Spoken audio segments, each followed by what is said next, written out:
students, welcome back to my class. So students, today we are going to start chapter number 18, that is sentences, simple, compound and complex. So are you ready? Good. So let's begin. Circle the sentences which has only object and underline the sentences which has more than one object. Here's the picture. One day Rahul, Prashant and other friends were playing cricket. Rahul was bowling the ball and Prashant was batting. Other players were fielding. They used to stop the ball and try to catch the high rising ball. In this way, they tried to keep Rahul's total runs low. Now let's begin with part A, simple sentences. Read the following sentences. I spoke to him in English. What is the verb in this sentence? Spoke. What kind of verb it is? Finite. Is there any other verbs in this sentence? No. This sentence has only one finite verb, so this is called a simple sentence. A sentence which has one finite verb is called a simple sentence. Now read the following sentences. A man with his wife and two sons came to my sister's marriage party in a new car yesterday. It is a long sentence. Still, it has only one finite verb, came. So, it also simple sentence. A simple sentence does not mean a small sentence. It means a sentence with only one finite verb. So, students, a sentence which has only one finite verb is called a simple sentence. A simple sentence may either be a small sentence or a long sentence. A simple sentence may have a double subject. Example, Jack and Jill climbed a hill. A simple sentence may have a double object. Example, Nisha ate a mango and an apple. Now, compound sentences. Now read the following sentences. First, we spoke to him in English but he replied in Telugu.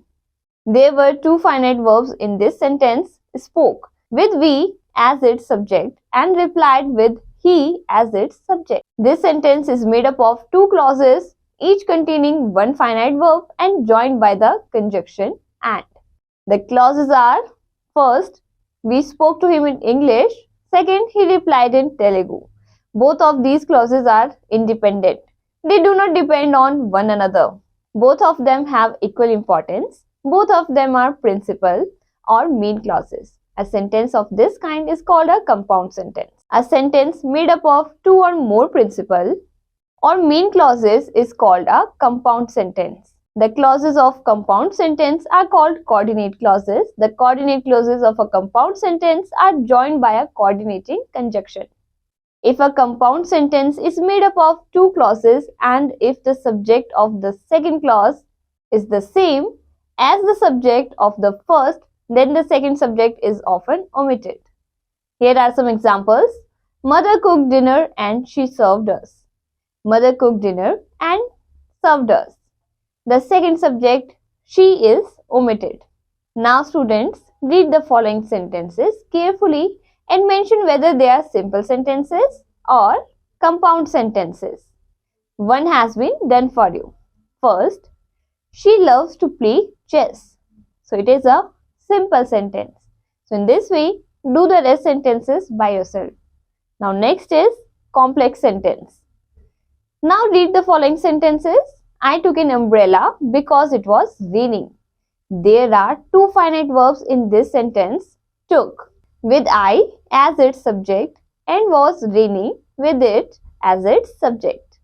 There are thus two clauses. Now, I took an umbrella because it was raining. The first of these clauses make complete sense and can stand by its own as an independent sentence. This clause is called the main or principal clause. The second clause makes sense but not complete sense. Besides it cannot stand on its own as an independent sentence. To convey its full meaning, it has to be joined to the first clause.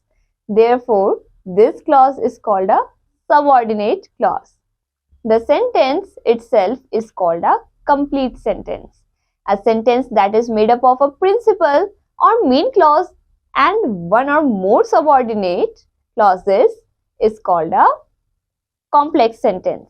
A subordinate clause can be a noun clause, an adjective clause, or an adverb clause.